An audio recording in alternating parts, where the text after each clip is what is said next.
Marie de Saint-Chéron, bonjour. Bonjour.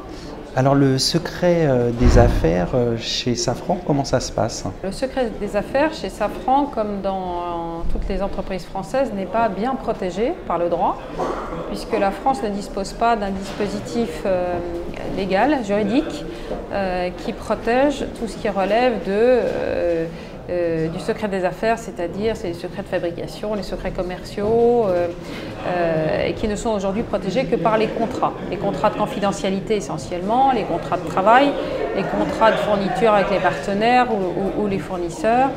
Mais aujourd'hui, il n'y a pas de réglementation française. En Europe, il y a un certain nombre de pays de l'Union européenne qui ont des lois nationales de protection des secrets d'affaires, notamment l'Allemagne, qui a une loi relativement complète et protectrice.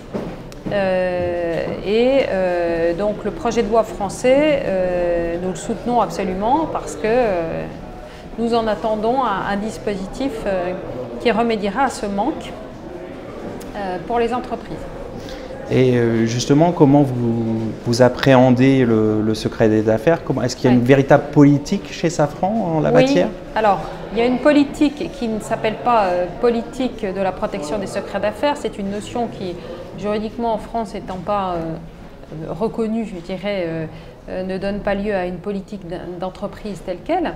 En revanche, sur la confidentialité, la protection des informations sensibles, oui, il y a toute une batterie de dispositifs interne, le groupe étant un groupe qui innove énormément, au-delà de la politique d'IP, qui se manifeste par beaucoup de protection par le brevet, tout ce qui relève de secret d'affaires est protégé, comme je vous le disais, par un certain nombre de contrats, mais aussi de bonnes pratiques et de gestion des informations sensibles. Alors, comment évaluer le coût économique du secret des affaires? Alors, le secret des affaires, sa valeur économique a été évalué par Safran dans le cadre de la préparation de la directive européenne sur la protection des secrets d'affaires à 47% du volume d'affaires potentiel à venir, donc les 10 années à venir du groupe. C'est-à-dire que 47% du volume potentiel d'affaires du groupe est à risque en cas d'appropriation illégale d'un secret d'affaires.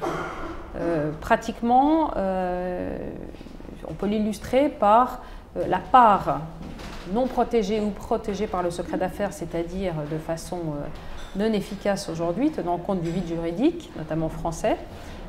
Donc la part d'un produit très innovant comme un moteur d'avion, qui n'est pas protégé par le brevet, est en moyenne l'équivalent de 47% du volume d'affaires à venir de ce produit. Merci d'avoir répondu à mes questions.